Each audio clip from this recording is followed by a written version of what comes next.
This work of fan fiction contains characters, ideas, situations, and places found in the Hasbro Studios series My Little Pony: Friendship is Magic. No infringement of copyright is implied by this work of satire and parody, and this work is meant as a celebration of the people involved in the creation, development, and production of the series. A Cup of Joe. Chapter 2. Cinnamon. 7 is early for most ponies to go to bed, but for Joe it was typical. If he had to be up at 4, it was, in fact, necessary. That, however, didn't mean that he had to like it. In summer, it was horrible, going to sleep when the sun was still out, while ponies out in the street talked and whispered romantic utterances that drifted on the still air into his bedroom. Now, as autumn was firmly setting in, and Celestia and Luna changed their patterns to match the nature of the world beyond Equestria's borders, finally the night was showing itself. Finally he was going to bed in darkness, even if it meant waking in the same. He set his alarm clock once more, though he of course anticipated awakening before it even began to ring, as he always had. Then, with a whisper of an invoke, he settled into his rest. But rest would not find him. In the first dream, the infant cried as Mocha bounced it around, as the tiny legs kicked at her and it spun around in the blankets. "Help!" she called out. "Joe! Help!" "Sis," he said, bounding across the room on his gangly colt legs. "You're doing it wrong. Don't hold him by his belly." With that, Joe lifted the tiny suckling around in his magic, rocking the baby back and forth until it settled into his forelegs. The baby calmed. Soon it began to make small sounds of content, much to the relief of the siblings. At once it opened its eyes, and after a moment they settled on Joe. "Mom!" called Mocha. "Coffee Bean's eyes are open." "I said not to wake him," called the concerned dam, trotting into the room. "And I especially said not to lift him from the cradle." Her expression softened as she looked down at Joe. She watched him as he rocked his baby brother back and forth, humming softly. The flickering eyes of the infant looked up to him as the soft sounds wafted around the room. Mocha leaned against Joe, looking up at her brothers happily. "Coffee Bean really likes you, huh, Joe?" "Yeah," said the colt, as his mother leaned her head across his shoulders and nuzzled her second son. "Yeah." Joe awoke from the dream. Beyond the tightly drawn shade, the purple colors told him that time had indeed passed, that the outside night had indeed fallen. He looked back to the ceiling, and before long he was pulled back down into the land of Nod. "Well, lads, what is this?" asked an older pony in a crumpled hat as the second dream began. "Would you like a doughnut, sir? Or some coffee? We made them ourselves," called Joe, looking up to the stallion. The warm streets of Cantelot played out before the brothers as a few ponies came and went in the early summer's day. "Every colt and filly in Cantelot is going to have a lemonade stand. Here, let's try something different," Java had said as he helped them to paint their stand the day before. Now, as the 3 brothers rushed to fill the order, they looked upon their first customer eagerly. In moments, Joe had handed the earth pony the doughnut, in reality more of a misshapen lump than anything identifiable as breakfast. Coffee Bean concentrated hard, the little colt sticking his tongue out the side of his head as his new and uncertain magic worked the carafe into pouring the black, steaming drink into the disposable mug. "Ahem," whispered Java to his younger brothers. "That will be 3 bits," called back Joe and Coffee Bean in unison. "That's a fair price. A fair price indeed," said the older stallion, the earth pony dropping the coins onto the makeshift counter before him from a little pouch he produced from his saddlebags. The 3 siblings looked on as the stallion bit into the doughnut. "Well, howdy," he said, a smile growing across his face. With that, he sipped at the coffee, gingerly at first, and then with more enthusiasm. "Colt howdy! That is a fine doughnut. That is a cup of Joe. Well done, lads. You should go into the business." At once Java and the older stallion heard a sound like falling stars sliding across frozen lakes. and witnessed expressions go across the faces of Joe and Coffee Bean that seemed as though they thought someone had spilled quicksilver down their flanks. The two looked around in more than subtle surprise. "Guys," said Java, motioning to them, "you're marks." The two brothers looked at their flanks, then at each other's. At once Joe had gathered up his little brother, and as the two danced around in great wide twirls, they laughed and cheered. At once Joe and Coffee Bean gathered Java up in a hug, their older brother looking down on them happily. They then ignored all of the good and practical information that their parents had imparted to them about interaction with strangers, and gave the old stallion hugs as well. He smiled with a hint of embarrassment as he tried to balance his coffee before they returned to embrace Java and each other once more. Joe awoke again. He ran his hoof through his mane, then across his flank. The doughnut was not visible there in the night, yet the feel of its color in his coat was evident, the odd way that every pony knew their own mark to be different from any other bit of their body. The seal of the sisters upon him, a promise made to all ponies. "Please," he whispered to the nothingness, "I need just a few hours of sleep to get through the day." The dreams, though, were remorseless, and after he had fallen off to sleep once more, Joe found himself awakening inside the dream itself. The tall trees stood over the camp as he awoke. He rolled out of his tent and slid into the armor. The gray steel of the regular army uniform offered little protection against the cold, but what little it offered was appreciated. He went silently, knowing he was the first to awake, as he had always had been, and made his way to the remains of a campfire. Here he piled more wood upon the charcoal, taking deep breaths and blowing it into the fuel as it rose. As the fire came up, it revealed a face looking at him from beyond the growing flames, and he raised his head. "At ease, Corporal Joe. First up again?" "Yes, Captain Summer, sir. Didn't you get any sleep again last night, sir?" he asked, placing himself against the fire, trying to draw in its warmth. "No," answered the captain, huddling beneath a dirty brown blanket. "I never sleep much on campaign. I get too nervous at times. Every little thing becomes an omen, like this morning.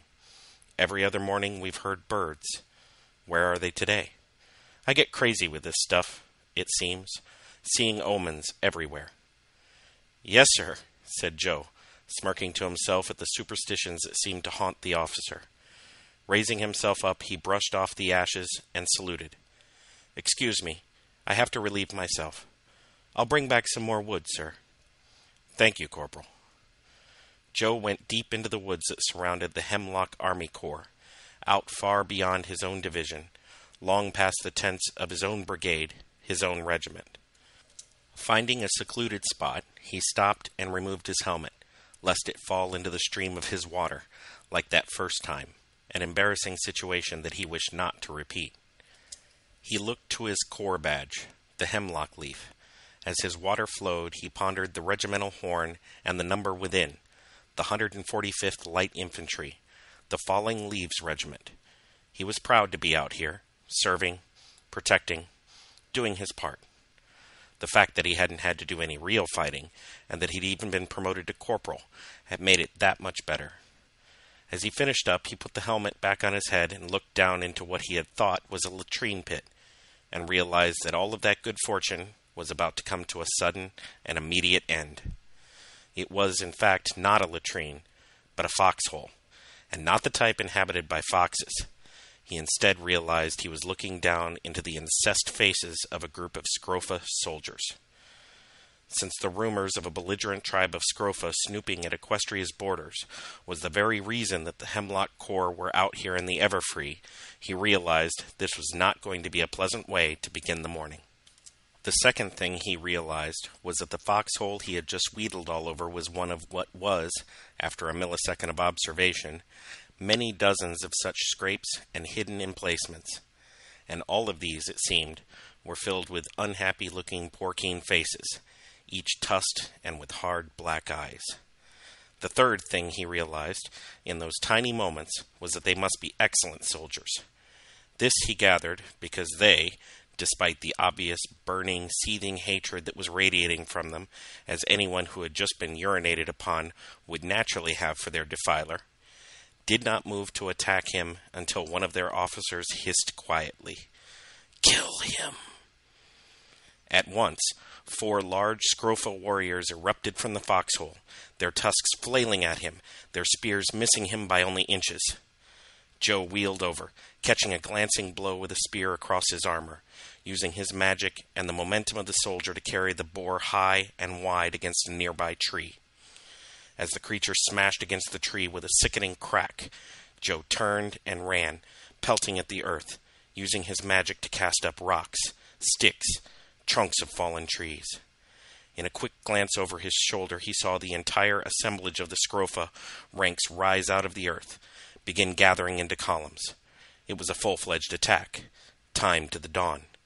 Overhead, Joe noted as some arrows fell near him that there were no birds. These were omens, signs. The captain had been right. The captain. Joe concentrated his magic, let it leap ahead of him and far down into the camp. There he found the fire. Joe flung his consciousness forward, moved through his magic as the boars leapt at him. He felt the fire around him, grateful for the heat. A deep and powerful magic spun out of his body as he dodged the pursuers once more, as they grunted and squealed at him, called to each other as they jabbed at him. At once he flung himself through the magic. The fire rose up, and he looked down at Captain Summer, who, though surprised, immediately understood what was happening. "Sir," Joe called through the magic that rose through the fire. "Scrofa, southeast of camp, 500 yards. At least a division. I'm about to be killed. Goodbye." The last thing Joe saw as the magic dissipated was Summer saluting him, and then running off yelling at the top of his lungs.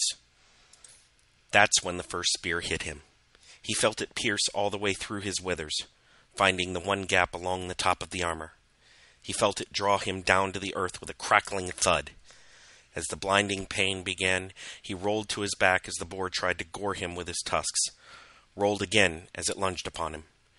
He somehow rose to his hooves as it screamed at him in the high-pitched squeal.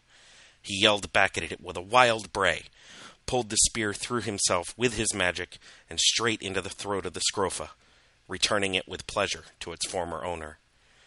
There was movement behind him, and he unsheathed his hind leg spurs just in time to slice one more boar across the leg, dismembering the limb and sending its former owner tumbling with squeals of pain before he began pelting off again.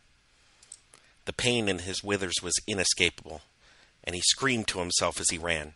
Yet, at once, he leapt forward with his magic again, sent his power floating deep down into the camp beyond.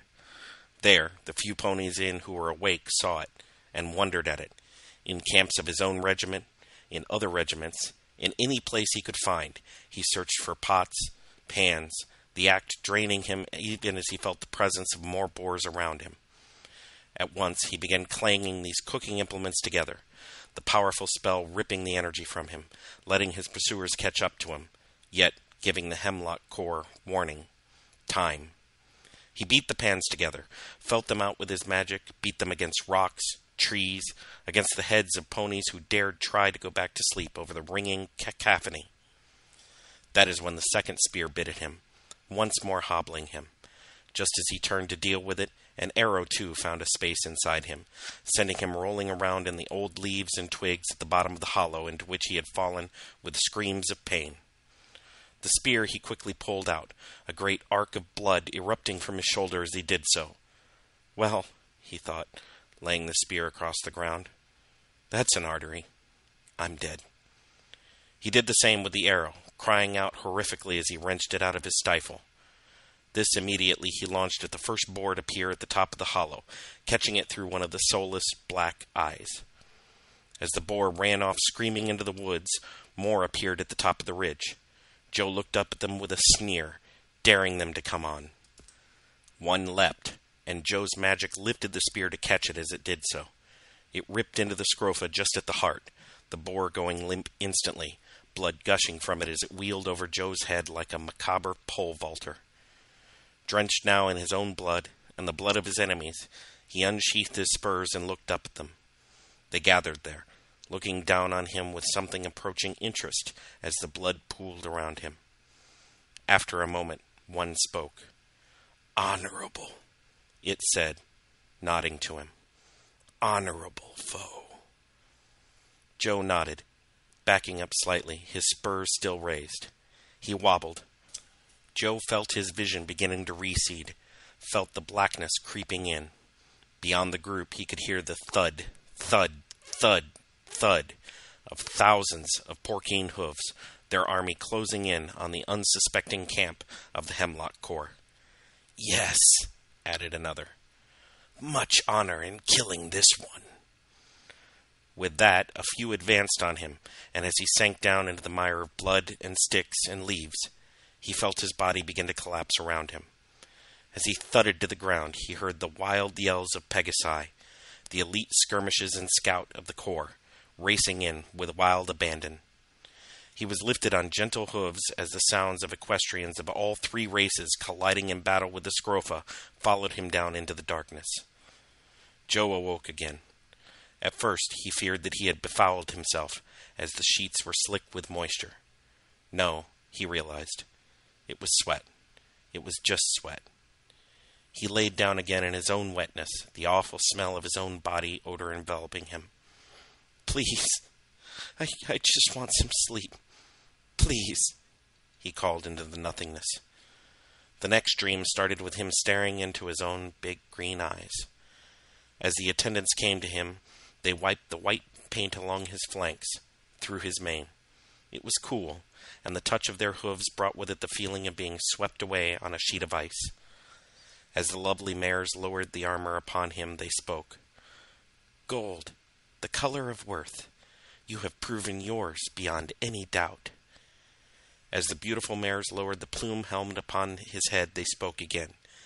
"Blue, the color of loyalty, as you have shown to Equestria in your actions, commitment, and sacrifice."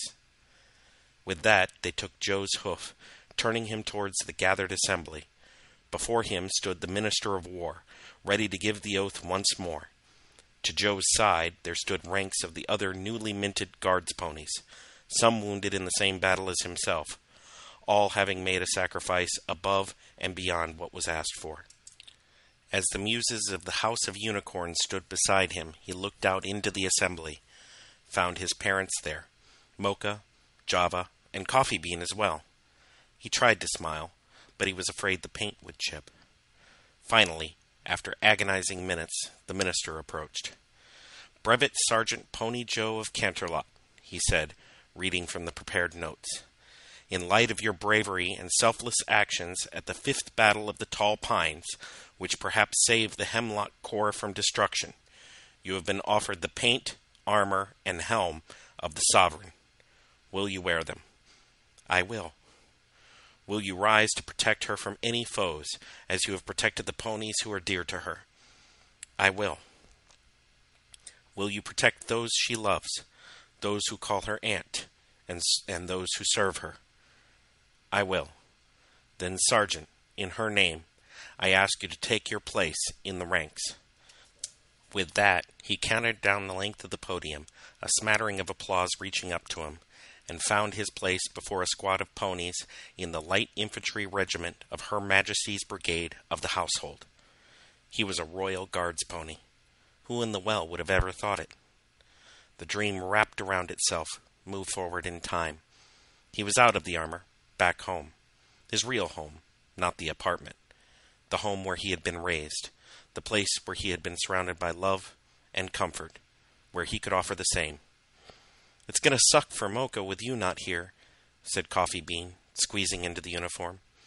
"It's generally discouraged for the fierce, elite fighting ponies of the Guard to live with their parents," said Joe, with a roll of his eyes. Beanie snorted, fought harder to slide into the regular army uniform. "Damn," replied Joe. "Is it too tight?" "No," replied Beanie. "I was just in a hurry to get into it." With that, he undid the straps. As he did, the uniform began to clang and ring out, the plates falling into position. Soon enough, with Joe's help, it sat perfectly upon the smaller unicorn's body. "Looks good on ya," said Joe, looking past his brother, catching his eyes in the mirror. Beanie lowered his head, looked at the Corps badge. It was a linden leaf. Inside the bow beneath it sat the number 28. "I wish I had been assigned to the same corps as you, the same regiment as you," he said with a sigh. "Nothing's wrong with being an archer. Most important job on the field at times. Besides, the 28th Archer Regiment is a famous one. The Sunspot Archers. Nice and low-numbered. Dates back to the War of the Witches," Joe said earnestly. Beanie said nothing. After a moment, he caught his brother's eye in the mirror. "How long do you think it will take for me to make the Guards?" Joe shuddered. "Do you think we'll be in the same regiment when I get to the Guards?"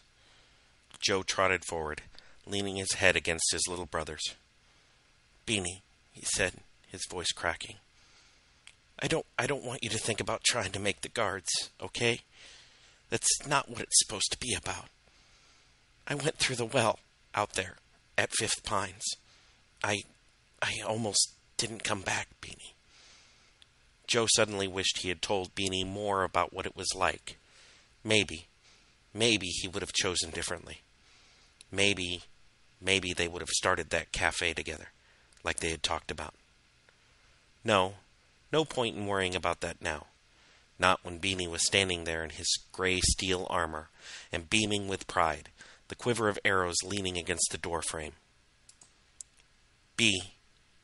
Follow orders. Don't take risks. All I did was try to take a piss and it nearly killed me, Beanie. Do your best, but be practical, okay?" "Sure," answered the younger unicorn. "Sure." Joe looked at Beanie for a great long while. Soon he had lowered his head again, was wiping it across his brother's head, neck, withers. "In Celestia's name, Joe. Geez," said the startled unicorn. "I love you, Beanie. Be safe, okay?" said Joe as his voice broke. Beanie turned up into his brother's embrace. His voice became weaker as he spoke as well, the two swaying slightly as they laid their heads across one another. Yeah, I will. I love you too, bro. I love you too." As they stood there, sniffling, the light fell through the windows that lined the door. It enveloped the brothers in visible shafts as outside birds chirped and the sounds of carts went up the cobblestone streets beyond the walls of their home. "Please," called Joe into the nothingness. "Please, don't make me." Joe leapt from his bed. His head waved back and forth on currents of drowsiness and uncertainty. He stumbled out into the hallway, looked around himself, called down into the empty hallway, "Leave me alone!" He strode into his tiny living room, berated his bookcase. "I just want to sleep." His cries echoed through the little apartment, the unicorn raging at nothing, angrily denouncing the invisible. With some hesitation he crawled back into the bed, ignoring the sheets which had come undone from the corners, the way half the blankets now lay nearer to the floor on one side than the other. Please, leave me alone." But the dreams would not. The parts of his mind he tried to keep silent and still opened up once more, awakened by the casual utterances of two ponies in the market a few hours before. He flashed in the dream down into his armor, the white paint covering him. It was raining outside, and there was a general hurry about the palace. Bad news had reached the city. A defeat, a rare thing, had befallen the regular army. In the mountains beyond the Everfree Forest, the Gold Army group had been cut up badly. 3 whole corps had been nearly halved. Chestnut, Cherry, and Ash Corps, if he had remembered his dispatches correctly. As he walked beside Princess Celestia, his eyes vigilantly checking for whatever in the world thought it could successfully attack a seemingly immortal and apparently divine alicorn, he breathed a small invoke. His heart went out to the families, to the wounded. He was grateful that Beanie's Linden Corps wasn't involved. He shuddered at the thought.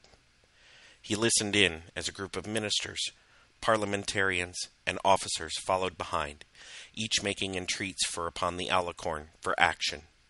He rolled his eyes at the sycophants. It was only when General Blackhat, of Sycamore Corps spoke that anything resembling sense was made, and when another general, a brigadier named Wander, joined them, that things of worth began being accomplished. He watched as the princess pulled out Wander's old brigadier rank board with her magic, slipped a new major's one into its place. As she did, Joe suddenly felt better about the situation. He followed once more, keeping even the most trusted of the advisors under his watch, as his file partner did the same. "You are relieved, Sergeant," came a voice, and as a new pony took the watch, he bowed to the princess and departed, walking in cadence with his file partner down to the barracks. As they rounded a corner, they stepped aside to let the Minister of War pass, the frantic look on the face of the graying unicorn, one that denoted just how horribly the day was going, just how bad the situation truly was. The Minister of War nodded to them before continuing on, barely lifting his head from a mountain of scrolls, but at once stopped. "Minister?" his file partner, Winding Stream, asked. "Is everything all right, sir?" The minister turned back to them slowly, looking first to Stream, then to Joe. "Sergeant, it's Sergeant Pony Joe of Cantelot, correct?" Joe looked first to Stream, then back to the minister. "Yes, sir. How can I be of service?" The minister rummaged through the scrolls, pulled out a small one, and ran it up and down. At once he stopped and looked up to Joe. "You are aware, of course, of the defeat," said the minister, choking on the word. The defeat of Gold Army Group yesterday, correct?" "Yes, sir." Are you aware of what units made up the Gold Group?" asked the minister, walking slowly towards them. "Not too deep into the individual units, sir, but it was my understanding that Gold was made up of Chestnut, Cherry, and Ash Corps." The minister looked out a nearby window. The rain began to slow as Pegasi began breaking up the clouds. It was to be a nice day, after all. Far too nice. It was, when dispatched, but an unexplained flood at the foot of the Everfree Forest caused Ash Corps to be delayed. "Yes, sir," answered Joe, looking down into the face of the minister, wondering why the pony seemed to be supplicating himself before him. "Nasty place, the Everfree, sir. Weather's all unpredictable in there. Why, when I was in the regular service, Do you know which corps we had to replace it with?" interrupted the Minister of War, lifting one scroll with his magic. "No, sir," answered Joe, softly. "Linden Corps. We had to move up Linden Corps." Joe suddenly felt as though he had been slapped across the face with an apple cart. I received a letter from General Verdant of Linden Corps, 3rd Division. He was commending ponies who had fought bravely in the defeat. A great pool of water began moving inside Joe's mind, and as it began to slosh around, he wavered, and the waters began to form a whirlpool that threatened to drag him down. His 1st Brigade, under Brigadier Gleaming Orb, caught the worst of it, you see, but held out bravely. 163rd Light Infantry, 61st Heavy Infantry, 49th Cavalry, 28th Archer. 28th Archer, Sergeant. Joe began to shake, stumble, Stream literally moving to catch him. Sergeant, I don't know how," said the minister, going pale. "Read it to me, minister. Please." The Minister of War placed his foreleg over his mouth. "Please." The minister unrolled the scroll. "Principal in the defense," began the letter, "was the Brigade of Orb, who was killed leading said brigade valiantly.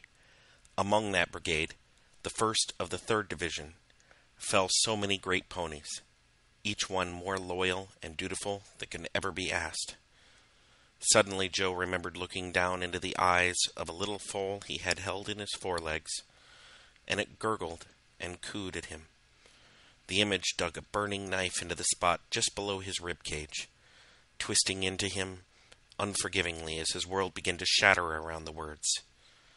The minister skipped ahead. It was the 28th Archer Regiment that bore the most brunt of the final assault of the Cray. With the entirety of the brigade's regular infantry units shredded, this unlikely unit, though storied, was most responsible for allowing the majority of the division to escape entrapment.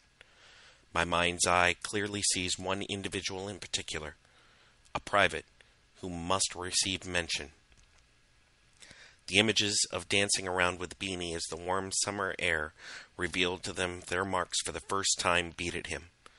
The remembrance of his baby brother's laughter belabored Joe like a club across his head, hammering at him mercilessly.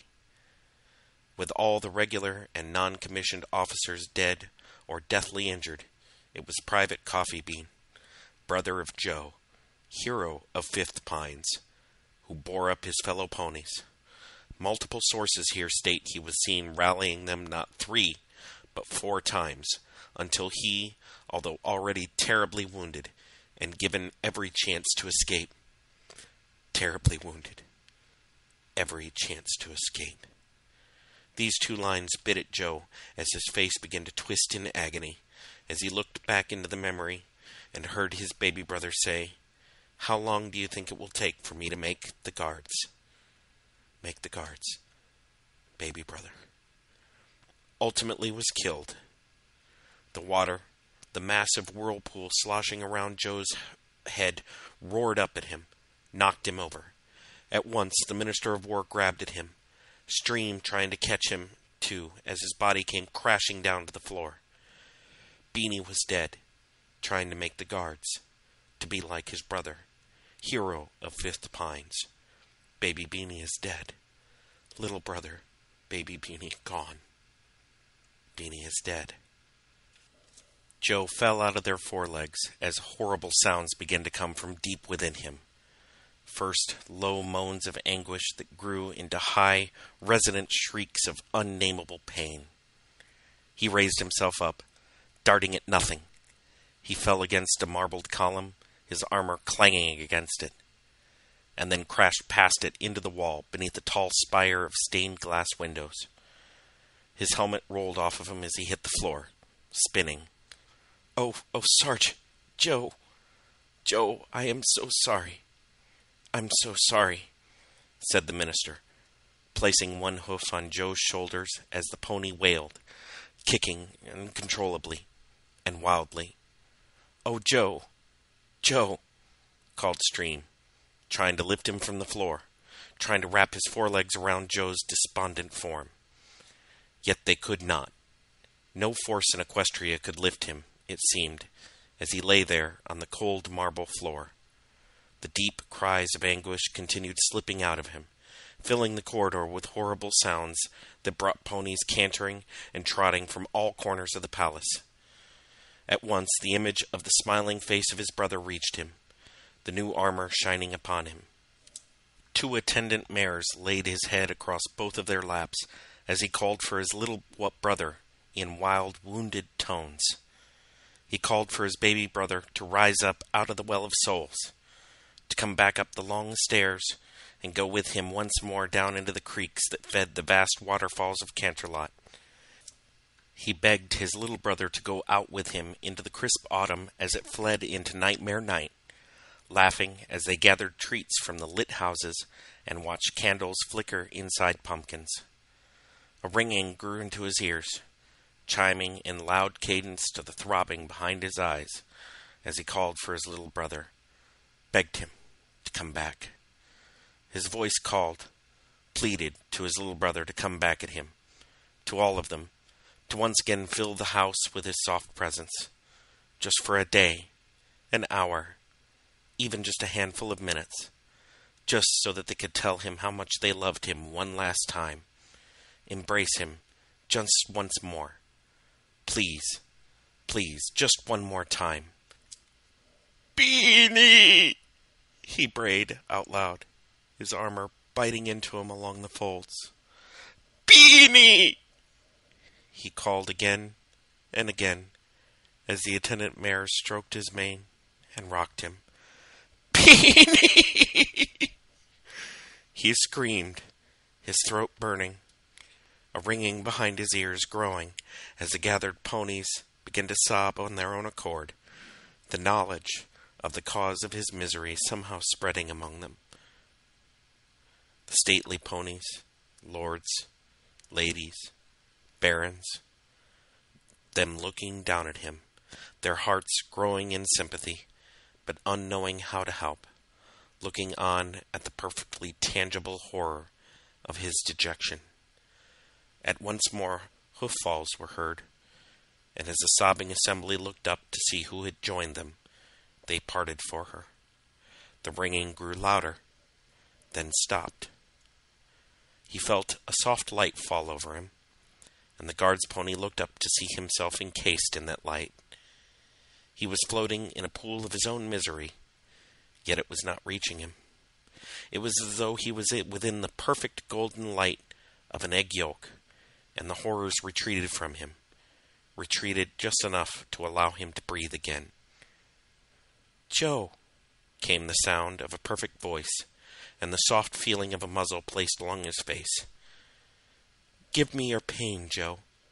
Let it flow into me."